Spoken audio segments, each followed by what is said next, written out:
But Gaza has shown us that the ummah is one. I think that's the exact opposite of what Gaza has shown us. That we are not a single ummah. We have failed you guys. We let 50,000 kids die, and all we did was talk about protests and boycotts. That's not how any of the prophets, especially our prophet Muhammad bin Abdullah sallallahu alaihi wasallam, taught us how to think. So you guys are third generation Muslims here. You should have been inside the circulatory system of this country, performing better, calling the shots. In 1860, Jewish community was forced to live under the sewers, and we all know that. In one generation, they rose up and took over the world, and I'm telling you, they did an amazing job on the principles and the instructions of the Quran. That's the sunnah of Allah Azza wa Jal. That when a nation lifts its own self up, the divine help starts to come. And we are training our young Salahuddins that they are maghdubi alayhim. That's not what maghdubi alayhim looks like. This is what maghdubi alayhim looks like. Gaza is what maghdubi alayhim looks like. But do not blame Donald Trump or Kamala Harris or Mehdi Hasan or whatnot. Blame your own self. Start with me. Use these standards. You could have and you should have used these standards and given these little boys a head start. That we've done the grunt work, we've driven the calves, we've done the factory work, so that you should have gone to Cambridge and Oxford. You should have written the foreign policy for not just Pakistan but for England as well. But we didn't. Okay, Salahuddin, wars right now are not fought with guns and gunships. They're fought with lobbies and networks, money and power. One, yeah, that's the disease. Crime, drugs, Ferraris, Porsches, mansions, farmhouses. That vacuum is not just in the realm of the heart and prayer, it's in the realm of living. And most of the mommies are talking about bills and pounds and dollars in front of the kids. And father is kind of disappointed and embarrassed in front of the wife for not making it that. So when most people do that, their kids, they mimic the psychology of the parents. So it's not the non-Muslims, it's not the Netanyahus, it's not the Americans, it is the daddies and the mommies.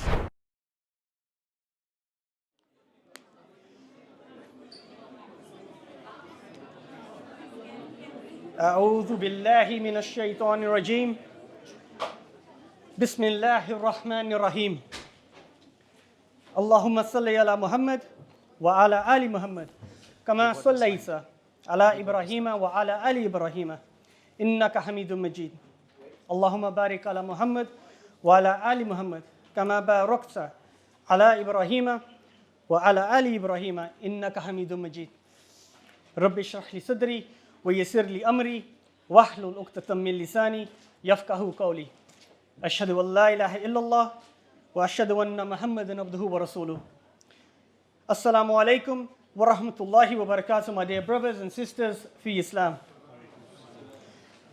I know it's cold outside, so I'm going to say my salams again, and I expect a bit more louder salams from you guys, inshallah.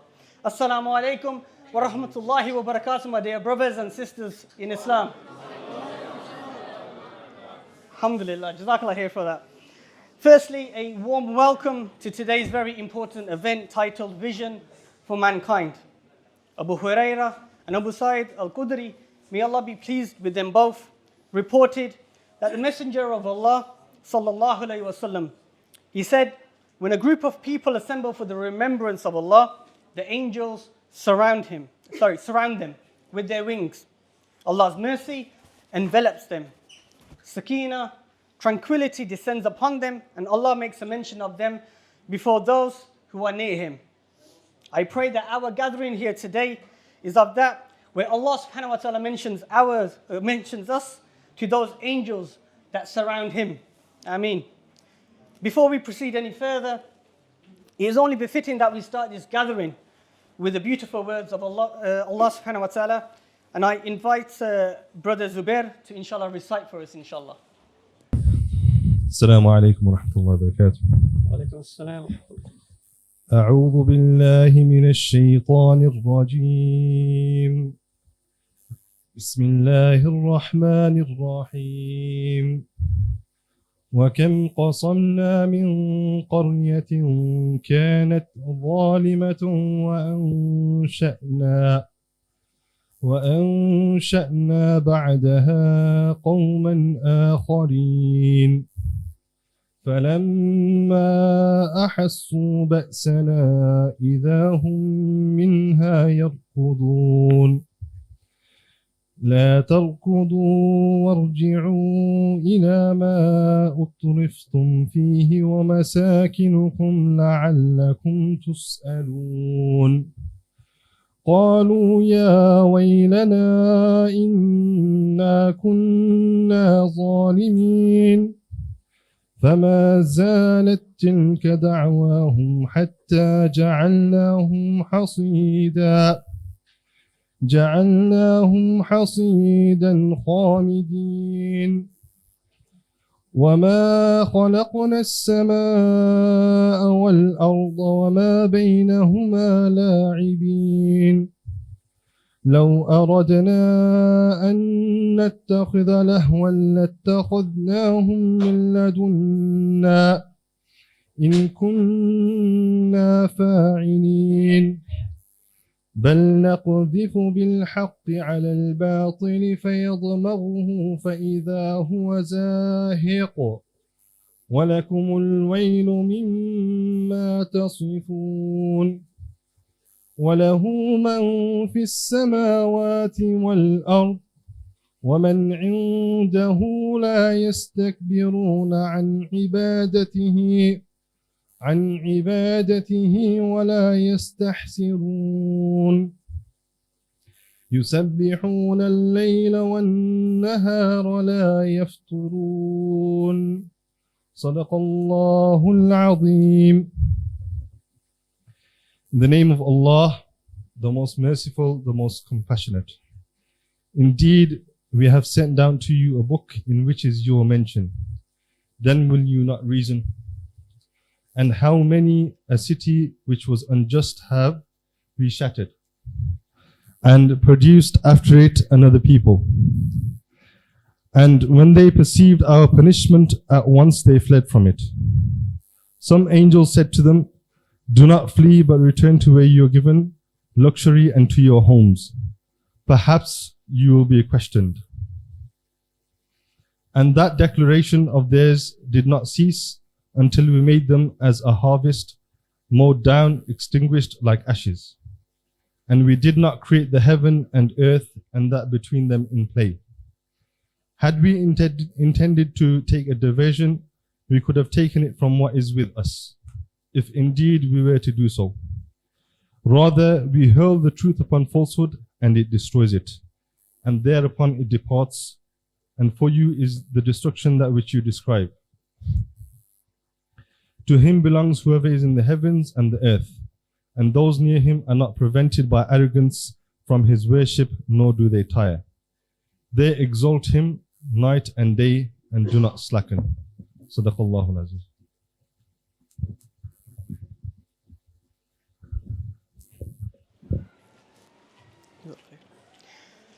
Jazakallah khair, Brother Zubi. May Allah subhanahu wa ta'ala make us of those that not only recite His words so gracefully, but also act upon accordingly, inshallah. Today's event has been organized by the Muslim Collab. The Muslim Collab, we are an organization dedicated to fostering unity and collaboration within the Muslim community here in the UK and around the world. At the Muslim Collab, we bring together influential Muslim leaders, thinkers and organizations to address the many wide-ranging challenges facing our ummah today. Our goal is to create a collaborative space where we can work through complex political, social, economic and cultural issues, always guided by our Islamic values and principles. We believe that by engaging in open dialogue and building meaningful connections across communities, we can confront these challenges with strength, clarity, and unity. Whether it's advocating for social justice, addressing economic inequalities, or celebrating our rich Islamic heritage, we are committed to seeking solutions that not only benefit our community, but also contribute positively to society at large. And our approach is rooted in the core values of Islam: justice, compassion, integrity, and these principles guide everything that we do. Through our initiatives, we aim to amplify Muslim voices, promote understanding, and inspire active engagement in all areas of public life. Together, we can support one another and move towards a future where all members of our ummah can thrive with dignity and with purpose. And if there is anyone here today who feels that they can support our efforts or is interested in collaborating with us, please do reach out to us. We warmly welcome all collaborations, whether big or small, to help drive our shared vision and our shared mission going forward. Thank you once again, brothers and sisters, for joining us. Please do like, subscribe, and follow us on our social media platforms to be kept up to date with our upcoming events, inshallah. We look forward to an event filled with thoughtful discussion today and valuable insights as we work together to strengthen our community and build a united ummah for generations to come, inshallah. So on to the plan for today.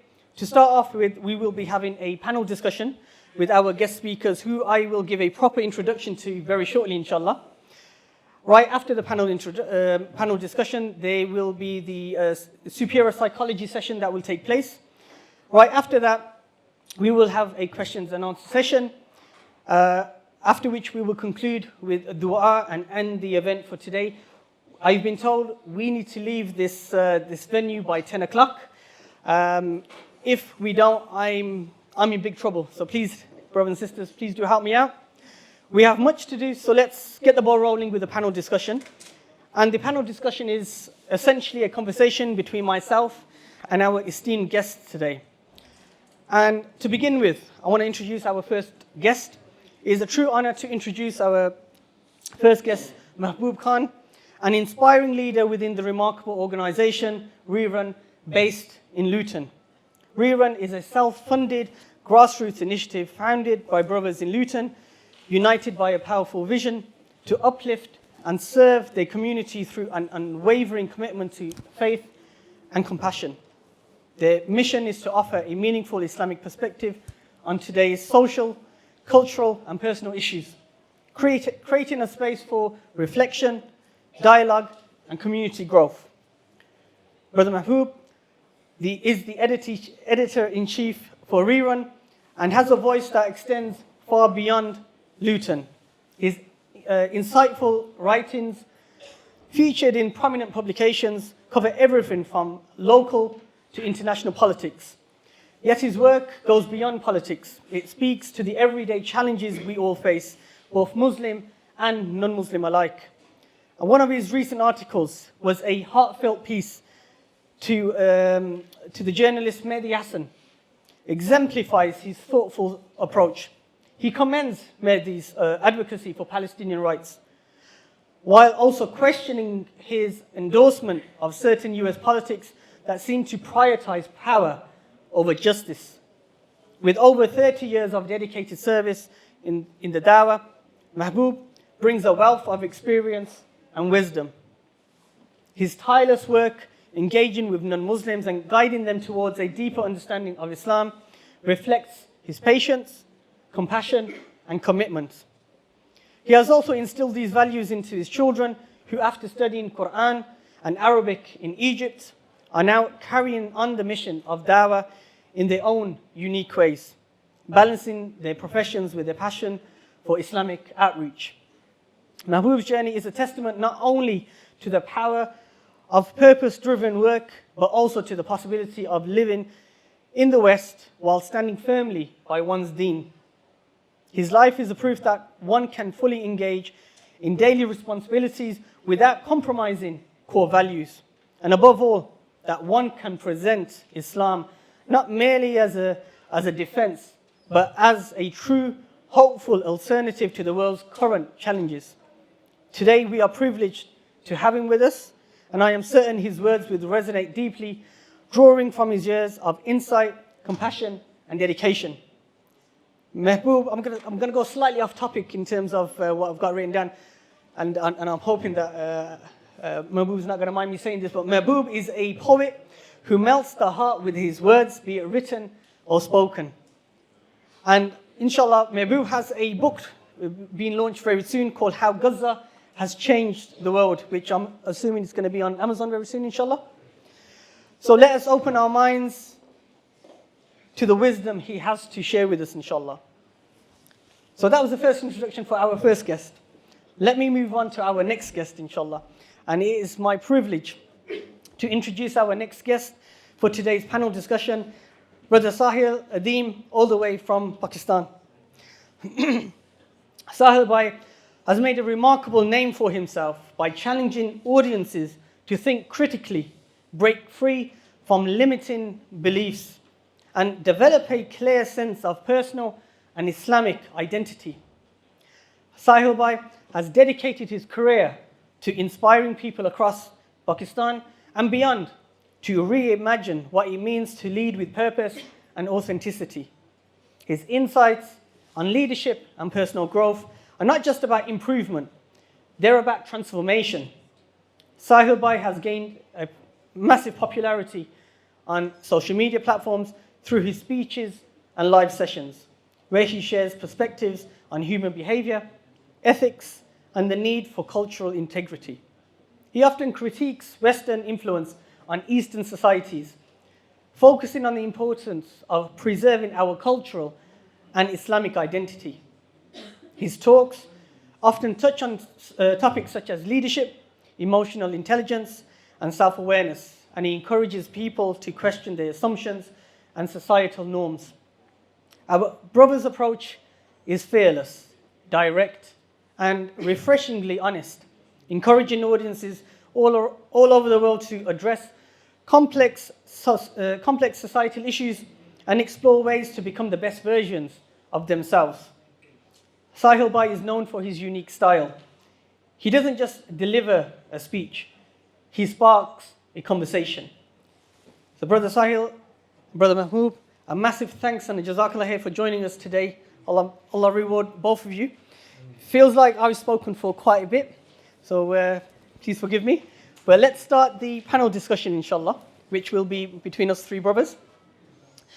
And like anything else in the corporate world, whenever you have a meeting, they start with an icebreaker. So let's start with the icebreaker. And I want you guys to just say the first word that comes to your mind when I say the following words, inshallah. We'll start with yourself, Mahboob, and then we'll move on to yourself, Sahil Bhai. Yeah. Okay. If I can ask both of the brothers to just have the mic closer to your mouth, because otherwise no one's going to be able to hear you. Okay, we've got the tech team in. Yeah, no, yeah, I'll just, yeah. Okay, so the first word that comes to mind when I say UK weather. Very cold. I actually like it here. Oh. I don't know why you guys are complaining about cold. It's not cold. You've not been here long enough. No, I've been here last time around, just about this October, November. That was cold. This time I don't know why you guys are calling it cold. It's not been as cold as it was this time last year. So you've clearly brought the warmth with you, Sahil Bhai. No, thank you. So, Alhamdulillah. Alhamdulillah. Allah will stay over a little longer. Inshallah. Wither the winter. Inshallah. The second word is world superpower. What's the first word that comes to your mind? Vacuum. Vacuum. Okay. Vacuum. Really? Okay. What is superpowers? The deep state. Interesting. Yeah. Interesting. Reading about that last night, actually, so that's very interesting. Next word, Muslim youth. The future.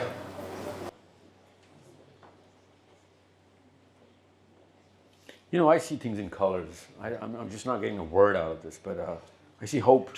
Hope, yeah, hope. Try a word, and then if you want to expand on it, by all means. No, hope is. I mean it. I see hope, and I see kids, especially teenagers. Alhamdulillah. Yeah. Look like it. Inshallah. I'm not going to congratulate this individual, but after Tuesday, Donald Trump. You wouldn't congratulate him? I'm not going to congratulate him. Lost for words. More than one, but I'll accept that. But Sahil? I think Donald Trump is just a clear symptom of what we are going through. Yeah.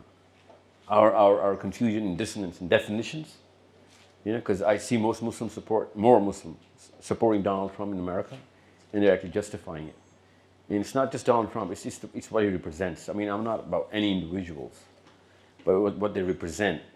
And I just don't know why most Muslims actually are skewing towards either one of these options. You know what I'm saying? This shouldn't have been a question. And it's become a very big question as to who they're going to support. And I actually, it's parcel of today's agenda that I actually brought. So people in England would be clear. Because I'm all about politics. I mean, I want Muslims to go into politics. Actually, so much so that we should have had a 2 billion people lobby by now. They have a 1,300 people lobby. We had 2 billion people. A 1,300 people lobby is dictating literally the way this boy right there, this 8-year-old, is going to literally define Islam. They're going to define it for him. And quite frankly, we are going to endorse that definition. And I'm going to show you how it works so that when you guys go home, you can actually see whether it is our son sitting here or somebody else. And I swear to you, this boy has a lot more potential than last of our 3 generations combined. You know what I'm saying 3? Because it is the 3rd generation Muslims who are in England right now. So this boy has got a lot of access. So if we can actually think that, there's a lot of hope between Democrats and Donald Trump and the red states and the blue states in America, trust me, we defined Islam wrong. It's not about America. We defined Islam wrong. And I'm going to show it to you so that, this panel doesn't get affected. We will be going into a bit more detail, so you're here for that. So Donald Trump is just another symptom of our confusion. Confusion. That's absolutely fine. Yeah. And the young man that you're pointing at, he's 9 years old, Sahil Adeem, and he's my son. So please keep him in your du'as, inshallah. Awesome. Salahuddin, that's a big name. Should live up to it. Big name. Mm-hmm. So the final word of this icebreaker, and it's probably the heaviest word, Gaza.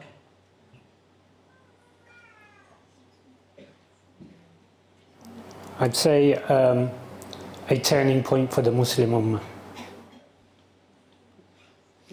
Well, Gaza is another symptom of the cancer that you and I suffer from.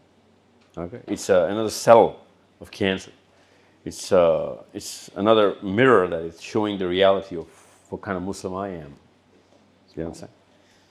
So, Jazakallah for that.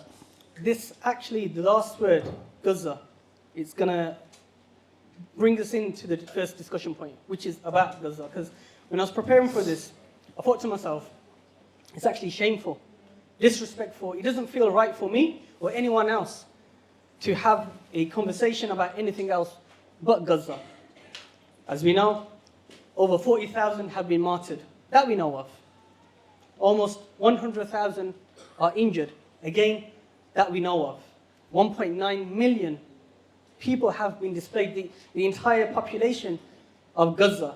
And these are figures that have been made, according to the Lancet. We're looking into the hundreds of thousands, near to the 200,000. 3.8 million, actually.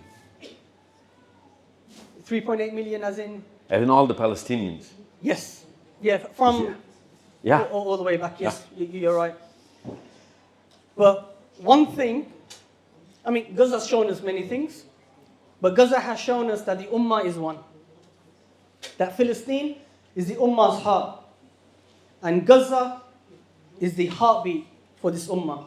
And Gaza has also shown us, and I include Muslims along with non-Muslims, human consciousness and resilience. And not only have many non-Muslims become Muslims due to this genocide, he has even made the non-Muslims question and think about the world that we're living in. It's a televised genocide that is, literally being shown through our phones. And an ayah of Quran that comes to mind is where Allah subhanahu wa ta'ala says in Surah Baqarah, لا يكلف الله نفسا إلا وسعها. Maulana Maududi, rahimullah, he says that the translation of this ayah is, Allah does not burden any human being with a responsibility heavier than he can bear. And it's hard to pinpoint any positives regarding Gaza at this present time, or even the last year, or even the decades that come before it. So my first question to you guys is, I'm going to start with Brother Mahbub, is what has been the standout points in relation to this ongoing genocide for you? Jazakallah khair. Allahumma salli ala Sayyidina Mawlana Muhammad wa ala alihi wa sahbihi ajma'in. As I said in your icebreaker, I think Gaza is a turning point for the ummah, and not just for the ummah. I think Gaza is a turning point for the whole world, and the system that will inshallah proceed from what we will get from Gaza, inshallah. I think to break it down, if you allow me, from an individual level, when I was growing up in this country, and even across the globe, many questions were asked is, where is the iman of these Muslims? Where is it? You see iman anywhere? We are finished, we are done, we are humiliated, we are broken, and every single negative connotation. By Allah, I swear by Allah, I have never seen the iman of the ummah in Gaza like ever in my life, ever. Bombed, raped, displaced, looted, annihilated, genocide, a dog set loose on a child with Down syndrome. And do you know their response? Hasbunallah wa ni'mal wakeel. This is the same response that Bilal radiallahu anh gave to the Quraysh. Ahad, ahad. So the first starting point when it comes to Gaza is to recognize that this belief is alive. Iman in Allah subhanahu wa ta'ala, Iman in the Prophet ﷺ is live, it's clear, it's pumping, and it's only a matter of time. So that's my first point about the lessons we take from Gaza, or what we take from it. What else has it shown us? A lot of things. It's shown us very clearly that the world is not polarized into Muslim and non-Muslim. Actually, the world is polarized into the oppressed and the oppressors. There are only two camps in the world now. Those who oppress and those who are oppressed. Anything in between Gaza has diminished. And we see this through the support of Gaza by Muslims and non-Muslims. Furthermore, it has given enlightenment, it has given motivation for anyone with an ounce of humanity to speak up and not be bullied with the cancel culture. Not to be worried about the cancel culture the Western civilization has imposed upon the world. So the minute you say resistance, they say Hamas. The minute you say liberation, they say anti-Semitism. So it's very, very clear that the ummah and the non-Muslims are very clear that they are not going to be taken with this cancel culture. The other thing that Gaza has made very, very clear, very apparent, wherever our political leanings are, that unfortunately we are an ummah that has no shield. That we have no rulers, we have no one actually who stood up and said, I will take this mantle off the name of your son Sahil Adeem, and I will help and I will liberate. And I'm not talking, many people can argue on a geopolitical level, war may be impossible. But I'm not just talking about the issue of war. I'm talking about economic trade. I'm talking about diplomacy. I'm talking about closing sea airways, closing waterways. Nothing. Actually, just last week or week before, we saw an Israeli ship cruising along the Suez Canal. Okay? So this is very clear that this ummah, what became of Gaza, no leadership. No leadership from the Arab rulers, no leadership from any Muslim ruler as such. And for my final point, it is the death of Western civilization. Absolutely broken the back of Western civilization. Anyone before this conflict had 1 ounce of or shadow of doubt that maybe the liberal world order is a just order, maybe the liberal world order is a fair order, maybe it's there for humanity, maybe it's the only way to solve our problems, no doubt about it now that the liberal system is in the grave and the last nail was Gaza. It has contradicted itself time and time again. Personally, I believe the Western liberal order became on a decline, probably from 9/11, if not before, it was declining. But Gaza has made it very clear any solution that's coming from that liberal world order, it's not a viable solution. They have compromised on human rights, compromised on international law, compromised on Geneva Convention. Actually, I can just list and list and list all the compromises. So when Mehdi Hassan supported Kamala Harris, endorsed her, I was compelled to write to him and say, how can you do this? You are giving life to something which is dead. And what is dead is the Western liberal order. And as Muslims, our mind should be clear of the colonial mindset to now not to refer to any other solution other than Islam is the only befitting solution, not just for Muslims, but for humanity. Sahil, your thoughts? Well, actually, I'd like to differ in so many points, but I totally agree with the core that there is no leadership. However, when you said that the Gaza is an indication that this ummah is one, I think that's the exact opposite of what Gaza has shown us. That we are not a single ummah. Sahil Adeem, we are distributed. We are many, many people. We're not a single nation.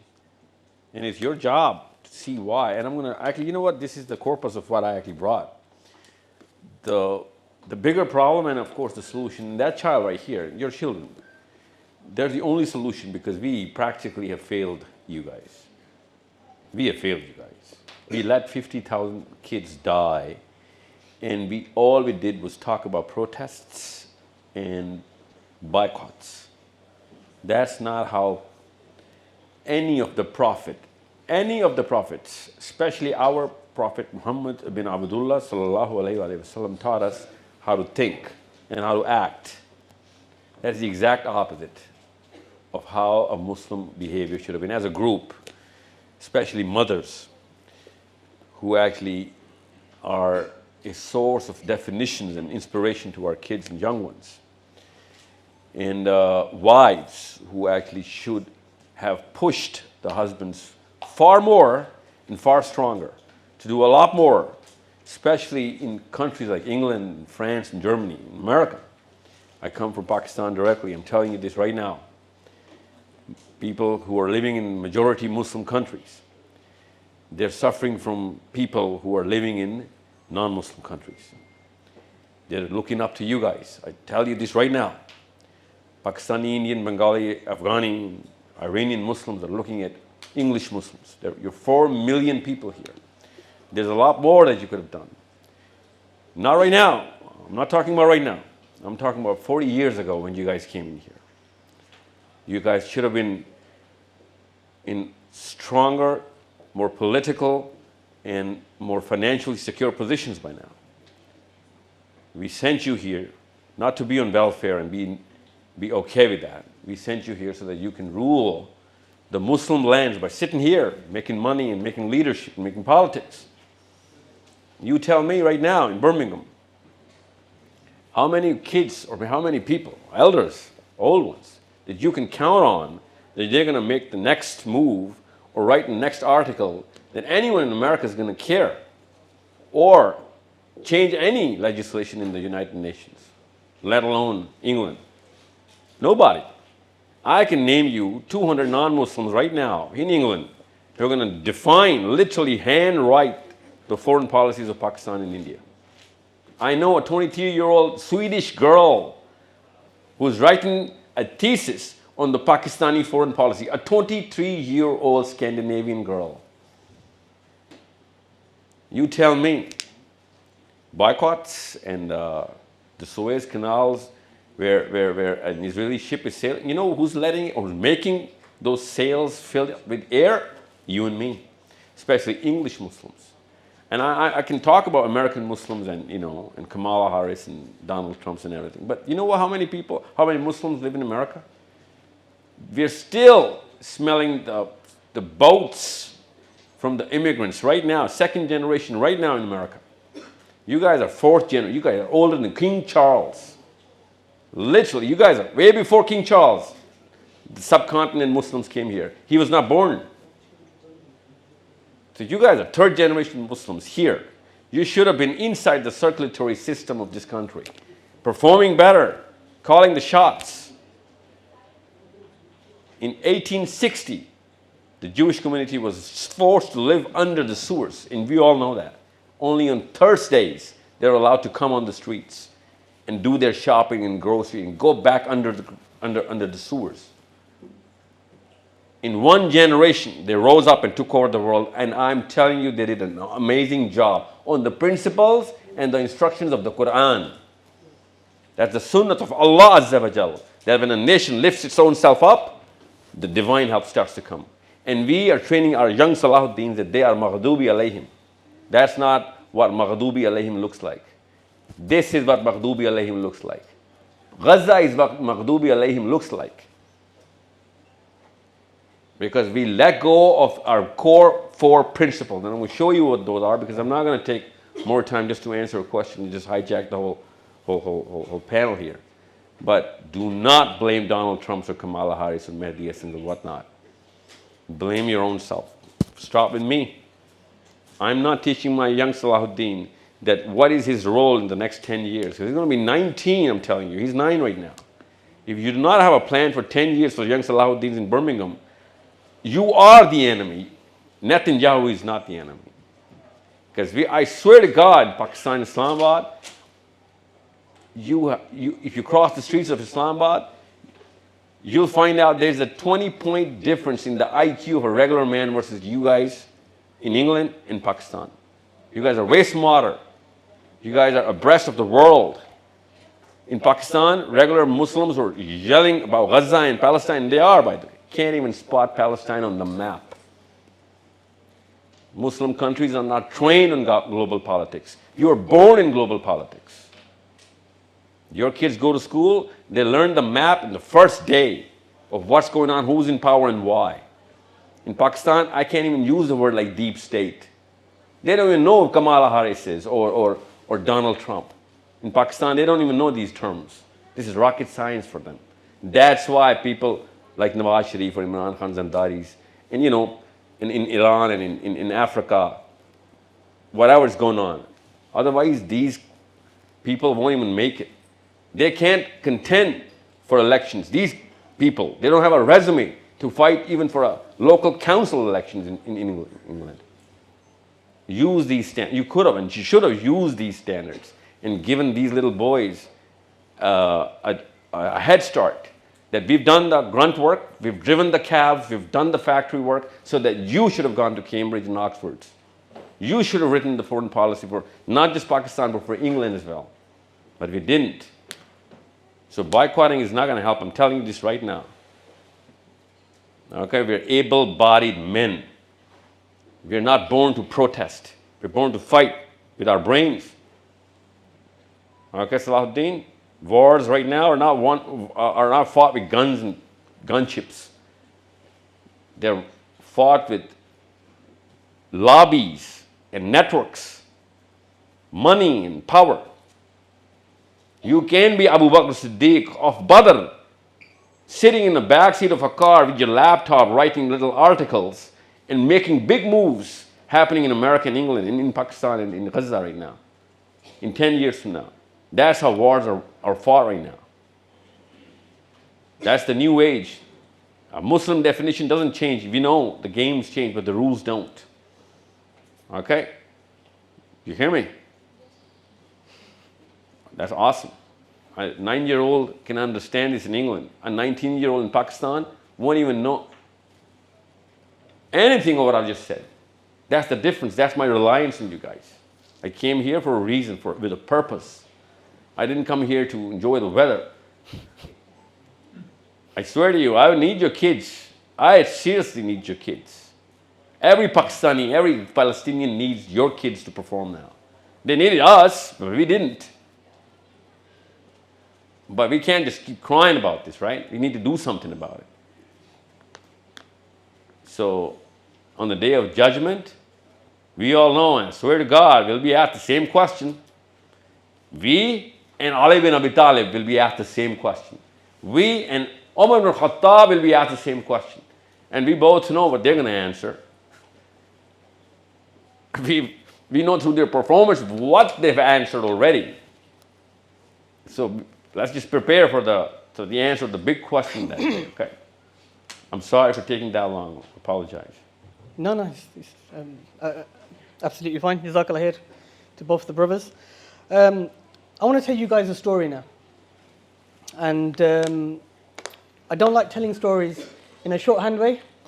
And my wife who's in the audience, she can vouch for my long stories. And Allah grant her, even more sabr for dealing with these stories. When 7th of October happened, we all remember where we were. Say what now? When 7th of October happened, 7th, yeah, I know. we all remember what we were doing, what was happening. We saw, we all remember the images that were coming out, but we also knew at the same time the disproportionate response of the Zionist state. When that happened, when 7th of October happened, I was on annual leave for the first week at work. And when I returned, which was on Monday, I decided to work from home. On Tuesday, I went into my office, and my manager at that time, who I will be calling Bob, he decided to have a check-in with myself. So check-in is basically, how you doing with work, any help you needed, blah, blah, blah, boring corporate work. So we started our our catch-up, and literally 6 minutes later, everything's finished. And I'm thinking in my mind, this was a really quick, catch-up. I can continue. What I had in mind was I was going to go get myself coffee, come back, continue with my work. And then all of a sudden, Bob puts his laptop to one side, puts his phone to one side, makes me put my laptop and my phone to one side, and he asks me, Imran, how are you feeling? I thought, why are you asking me this question? I've already told you what I did during my annual leave. I start at 8 o'clock, he starts at 8:30. We've already had that catch up. And I said to him, Bob, everything's absolutely fine. Thank you for asking. He asks me again, look me straight in the eye. Imran, how are you feeling? At this stage, I've got a puzzled look on my face. I'm confused. Why is he asking me this question twice now? And again, I replied to him, I'm absolutely fine, Bob. Thank you again for asking, but I'm absolutely fine. You were home? No, I was in the office. He then, again, he's looking at me, and he asks me the same question again. But this time he adds, how are you feeling based on what's happening in the world today? Remember, this is literally a week later, after 7th of October 2023. To which point, I completely forget about the coffee, and I just open up to him. And I say to him, Bob, it's killing me. It's hurting me. My people, Muslims, are dying. And we ended up having, a hour-long discussion, a very fruitful one as well. And during that discussion, there's one thing that he said to me which still resonates with me to this day. And we still talk about it. And he asked me, Imran, why are the Muslim governments not helping the people of Gaza? And I thought to myself, I'm not going to say, obviously, the audiences are here to answer, listen to you guys. I'm not going to say how I answered it, but I want you guys to imagine that Bob is sitting between Mahbub and Sahil. And just to give you a bit of context, I've completely forgotten who Bob is. Yeah. So Bob is a 20-something-year-old white man. He is heavily tattooed. He's heavily pierced. He's got loads of piercings. But he's asking me, Imran, why are the Muslim governments not helping the people of Gaza? So I want you guys to imagine that Bob is sitting between you guys, and he's asked you the same question. Sahil, Mahbub, why are the Muslim governments not helping the people of Gaza? Mahbub, if you would like to answer his question. Yeah, of course, Bob sees the world in a very clear way, where you have citizens and you have rulers. And whenever the right of a citizen is violated, a ruler steps in. This is how Bob is looking at reality. This is how Bob is seeing how things should work. how things should happen. And I would say to Bob, unfortunately, this doesn't happen when it comes to the Muslim world. And I would then explain to Bob why it does not happen is because, unfortunately, there was something called Balfour, and there was a post-Balfour construct that we were all split into nation states, and nationalism ate us up, okay? And therefore, being a certain identity superseded actually calling out for humanity and justice. And now wherever you look across the borders of Palestine, these rulers are never going to act, because why? They do not represent the interests of the people. They represent their own interests. They align their own allegiances for their own worldly benefit, but they do not represent the people. And even to an extent that they can't even give the simplest response back, that they feel compelled that their colonial masters will actually put them back in their place if they even try to say something which is abhorrent to Western liberalism and the Western construct. The biggest disease, Bob, that the Muslim world is facing today is nation statehood and the post-Balfour construct, where everyone now from the Muslim world looks at the world from a nation state perspective and not from a perspective of unity.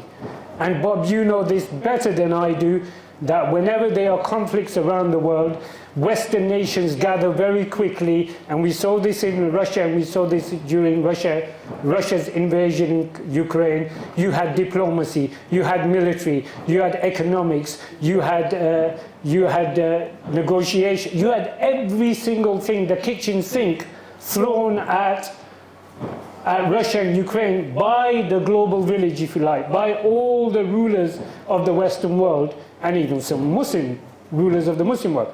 But unfortunately, that is not the construct, that is not the thinking, and that is not the mindset of the rulers of the Muslim world. Brother Sahil?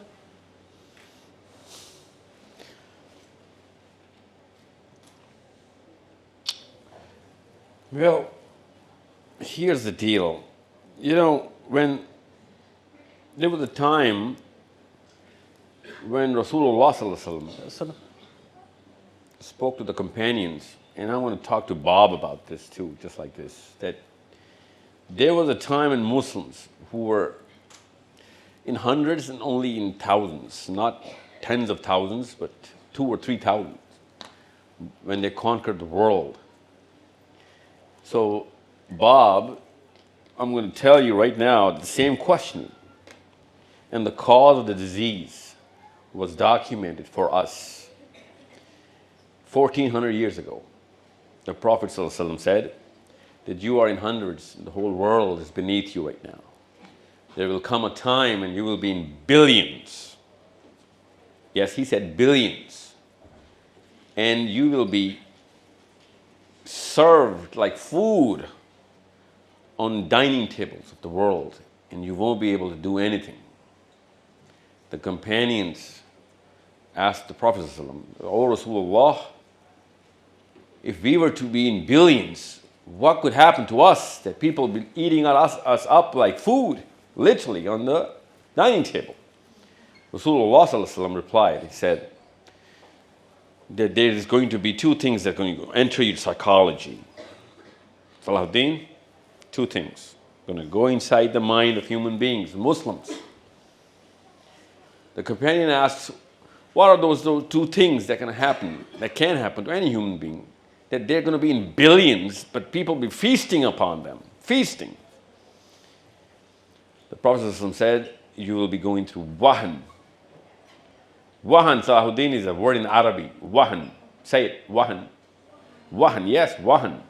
What is wahan, Sahil Adeem? You know what wahan is? That's exactly what the companion said. O Rasulullah, we do not know what wahan is. What is wahan? So Prophet ﷺ said, wahan is the love of this dunya and the fear of death. When they combine, I'm going to show you, I've got a slide for this, of how it happens. When these two things combine, then even if you are in billions and billions, you're not going to be able to do anything. And people will feast upon you. Feast upon you. Literally, the word is feast, with forks and knives. So Salahuddin, make sure you understand. In the Quran, Allah says, it's not about Palestine, okay? In the Quran, Allah says, وَمَا لَكُمْ لَا تُقَاتِلُونَ فِي سَبِيلِ اللَّهِ وَالْمُسْتَضْعَفِينَ مِنَ الرِّجَالِ وَالنِّسَاءِ. Why don't you go and kill the oppressor when he's oppressing human beings? Not Muslims. Not مِنَ الْمُسْلِمِينَ وَالْمُسْلِمَانَ مِنَ الرِّجَالِ وَالنِّسَاءِ. So, in England, right here, from Birmingham, people who follow the Torah, make sure you understand that. They use the Torah. Same kind of verse, because the same God instructed them to go and fight for the oppressed. And you know where they went? They went to South Africa to fight the apartheid. They gave their lives, money, blood, and sweat. People who followed the Torah.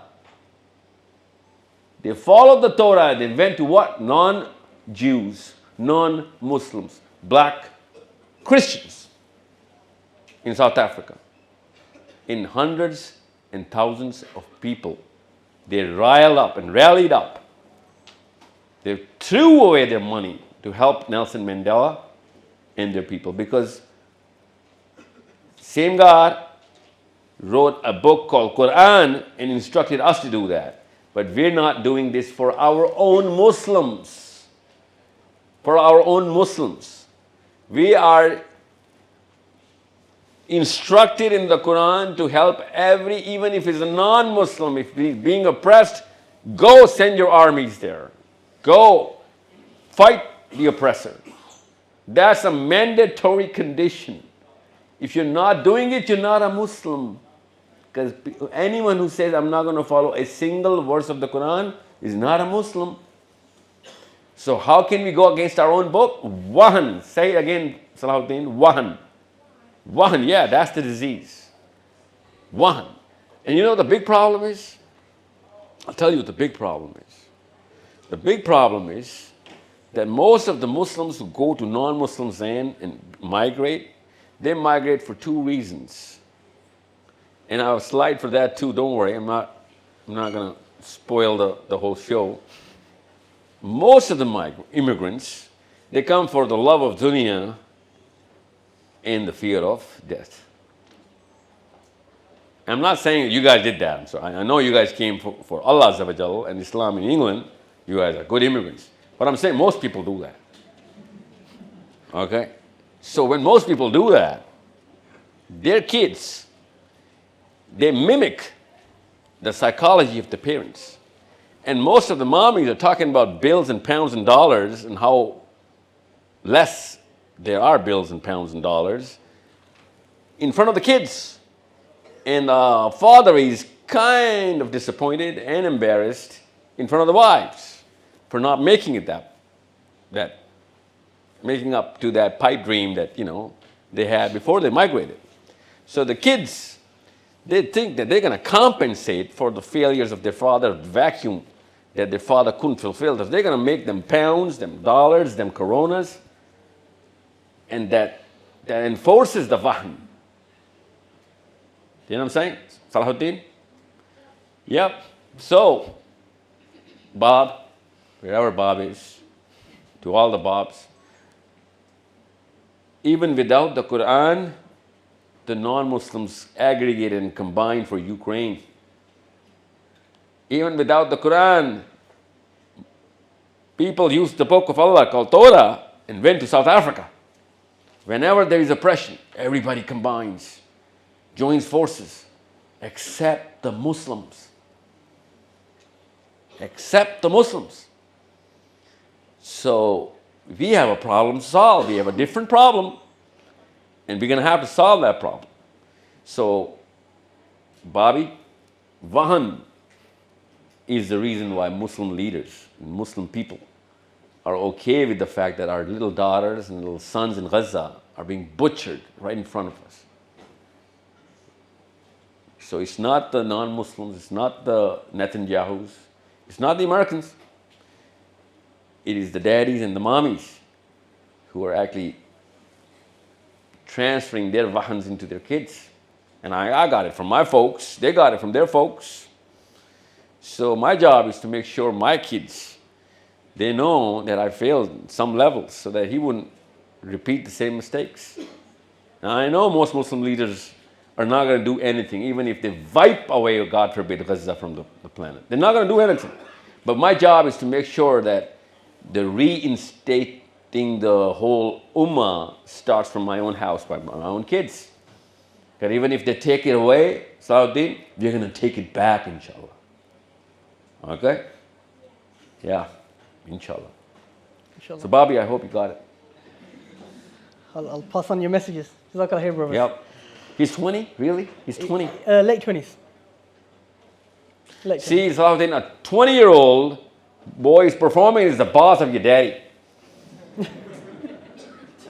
That's a 20-year-old boy. Late 20s, not 20.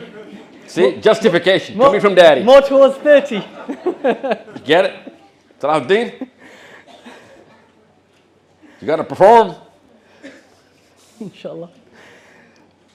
Jazakallah khair, brothers, for your answers. I'm going to tell you guys another short story this time.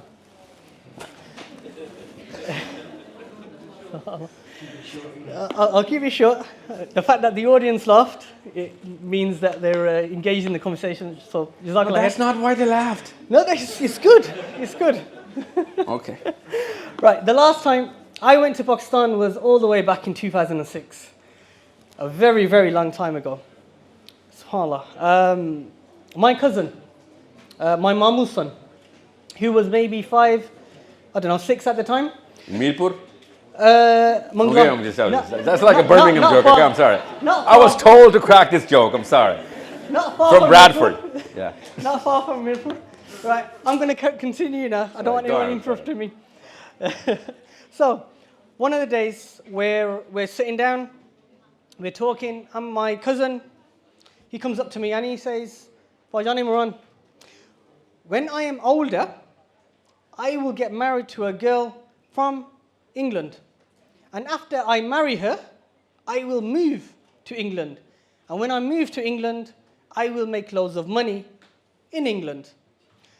At that time, I laughed it off. But I remember coming back, and I was thinking about that conversation, and the fact that I've still thought about it, it still resonates with me almost 20 years later. And I was thinking about the people of Pakistan, not just my own family. And they've got this illusion of England being wonderful. That England is the land of opportunity. It's the land where I can make loads of money.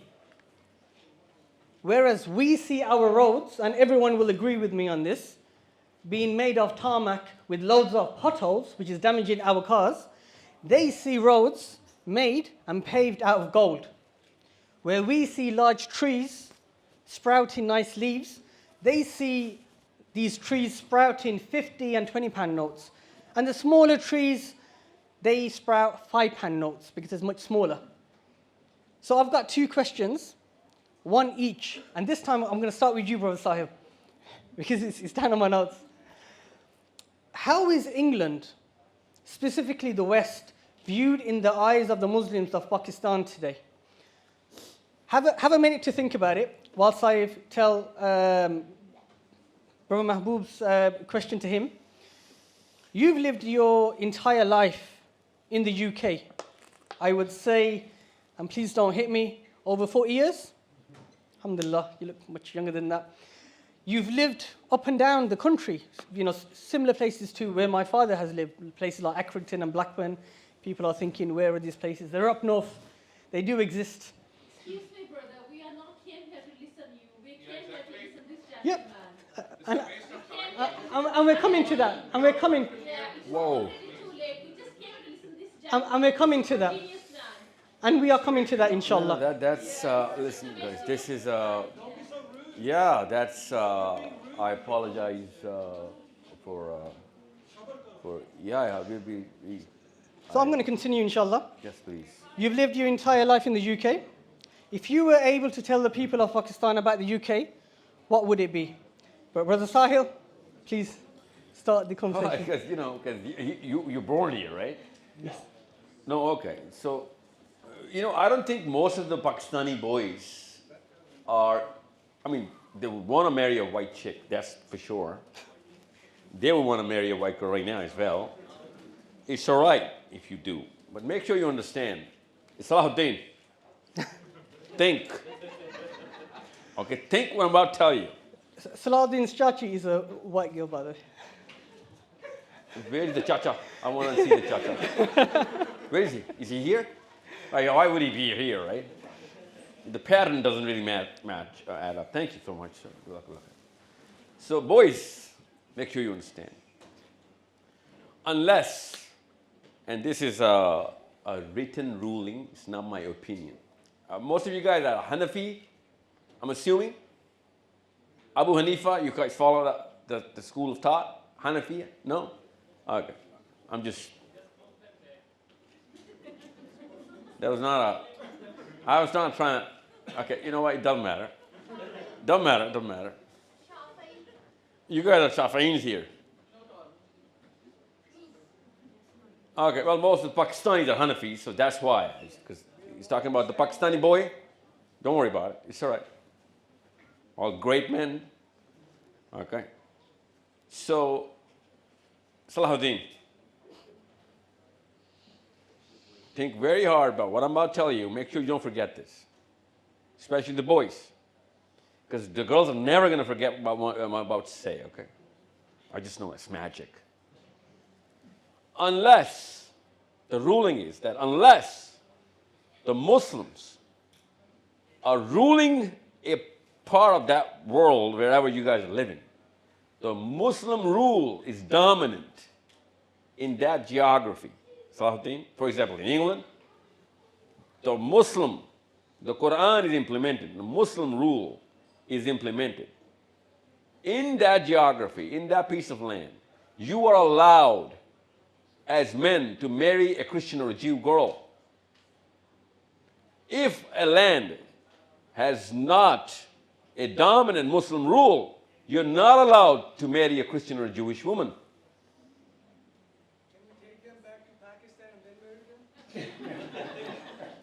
Well, the problem with that is because there's a sense behind the rule. If you're not in a Muslim dominant land, that girl's not going to go with you in that plane. Yeah. You are going to have to go wherever she goes because she is from that dominant land. Hence, a Muslim man can only marry a Christian or a Jewish woman if Muslim land is Muslim rule is dominant. So Abu Hanifa said, Adam al-Khilafa ummul khabais. So unless there is a dominant Muslim ruling, this rule does not apply. Salahuddin, you get it? Yeah, not that you would want to marry a white girl. I'm just saying, you're 9. You won't even know how to fascinate about that, right? In about 3 years from now, it's going to come to you. Okay? However, the rule still remains. So now the girls are never going to forget this, whatever I just said.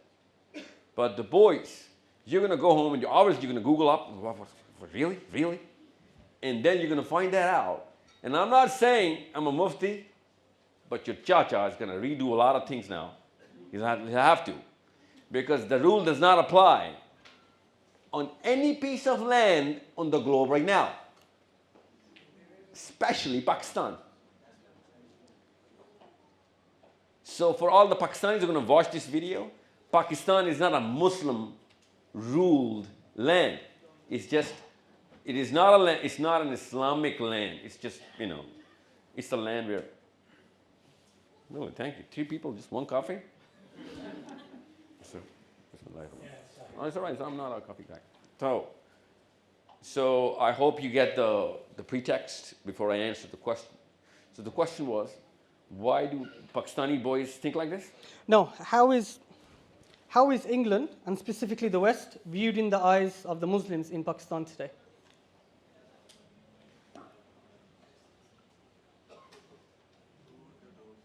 Okay, listen, England does not really register in the current Pakistani youth's mindset. England is not even in the top 3 registries. Okay? It was when you guys came in the 70s and the 80s. And only in Mirpur, England is still and probably more all of Kashmir. But in Islamabad, Lahore, Karachi, and big cities, metros, England is not your top 1 destination anymore. And I don't even know at the time when it was, because I was not, doing these kind of surveys there. But now I am. I'm in the university. I'm in the schools. England does not call the shots on the fascination of any Pakistani boy or girl. Okay? They would love to come here because they just want to exit the country, right? They go to any port in a storm, right? So Pakistani would go to Cambodia, for that matter. Okay? So right now there's a big drift towards Australia because of the ease in going to Australia. Even though we all know Australia does not even make it to the top 20 in the hierarchy of the dominant countries in the world. Even white people won't even go to Australia. Okay? But we would, because we just want to exit the country. So for the pounds and the dollars and the whatever that people want to chase, they don't really aim for England. They will never say no to it, so don't get me wrong, but that's not your top pick. Your top pick is still America right now, and that is still the land of opportunity. England is not known as the land of opportunity in Pakistan. And you know why, Sahil Adeem? Because we didn't take the opportunity when the time was right. And you know what that time was? Daddy and his daddy. 2 generations ago, we didn't seize the opportunity. And it's the performance of the English Muslims. And I'm not dissing you guys. I'm not taking a shot at you guys. I'm as much of responsible as you guys are. But most Muslims in Canada, in Germany, in France, see how I'm not using the word England here, in America, they aim to go and live on the system. So when we see in Pakistan that most Muslims who are driving cabs, working odd jobs, making minimum wage, that does not really jive with the Generation Z. That Gen Z boy or girl, we fail to live up to that archetype of the hero. Okay, so those Gori memes and all of that stuff, that's old folklore right now. This is folklore, yeah, that is true, but that's not what the Pakistani boy is aiming for right now. I'm telling you this right now. And I'm not trying to boast about being a Pakistani and all that. They are aiming for the worst of the worst reasons, but this is not in the top pick. Okay. It was, by the way, Sahil Adeem, in the 70s. There's a big story, a lot of stories about Pakistanis landing on the ports and going towards areas where there are these kind of opportunities. Now, because of YouTube and because of the internet, general population doesn't think like this. I'm not saying that they're great people. They don't think about these things. They think about other problems, other things which are a big problem. Yeah. Yeah. So can you repeat the question again? Yep. Having lived your entire life in the UK, if you were able to tell the people of Pakistan about UK, what would it be? Yeah, I think I just want to probably repeat what Brother Sahil said. Actions speak louder than words. Really today, we should be addressing the guys with blue eyes and blonde hair who have sat here and say, Ashhadu la ilaha illallah. And we should be addressing girls with blue eyes and fair skin wearing hijab who have said, Ashhadu la ilaha illallah. What do I mean? We are almost now 4 generations into this country, but other than takeaways, jalebi, vindaloo, everything else, crime, drugs, Ferraris, Porsches, mansions, farmhouses, and the list goes on. Armani suits, Armani labels. Where is our representation from the indigenous population?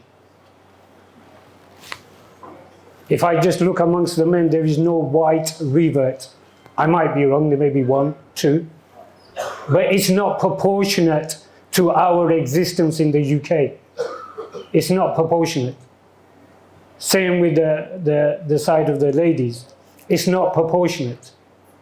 And therefore, the most fundamental purpose of anyone migrating from the Muslim land to non-Muslim lands, and I agree with Brother Sahil, Pakistan, we don't mean Muslim land, we mean it once used to be governed by Islam, it isn't now, but anyone migrating, the fundamental purpose should have been, I'm going to make dawah. I'm going to spread Islam. And today, by Allah, is the greatest opportunity for every single one of us today to speak, our actions speak louder than our words. So I do want to address a crowd full of white, blonde-haired, blue-eyed men and women who observe Islam, wear hijab, wear jilbab. And just to set the record straight, my wife is white, she's a revert, she wears hijab, she practices Islam, she prays, and she's active in the dawah scene, and my daughter is active in the dawah scene. My sons have studied in Egypt, Hafiz of Quran, speak Arabic very fluently, got the best ijazas that you can ever think of. Between them and the Prophet ﷺ is only 32 narrators for ijazah. So you can live in the West and not compromise your deen. You can live in the West and uphold these values very clearly. And it's not values, I tell you now, for my brothers in Pakistan, it's not the secular values that these people want. It's not, they don't want just prayer. They don't want just, actually, a lot of discussion that took place between my wife in coming to Islam was the oppression of women in Western societies. How oppressed women were in Western societies. And I deal, a lot of my dealings in the dawah is with non-Muslims, is with blonde-haired, blue-eyed people. The potential is great. And for you brothers in Pakistan and sisters in Pakistan, what your view, if you ever think of coming to this part of the world, then it must be dawah. And the dawah should be very clear that it's not a dawah just to a secular Islam. Because the greatest crisis in humanity in the world today is that there is a vacuum by which people are seeking to fill. And that vacuum is not just in the realm of the heart and prayer, it's in the realm of living, society, injustice, inequality. How is it possible that you can buy democracy for 132 million today and be part of Trump's campaign, but yet when you walk on the streets of America, or even Britain, someone doesn't even have 25 pence to buy a warm coffee to keep themselves warm? This is the injustice of a man-made system. And these are the things that we need to speak about. So what do I have to say to my brothers and sisters in Pakistan is Allah subhanahu wa ta'ala has given us an amazing window to actually project Islam, and you should help by actually projecting Islam in Pakistan, and inshallah aiming to establish a leadership that's representative of Islam. So not only are you helping us just by saying, here, this is Islam, it looks like this is the zakat system, but we can point to a role model in the Muslim world and say, that's our role model. Not the role model who puts Riyadh season on and pumps billions and millions into boxing, but turns a blind eye to Gaza.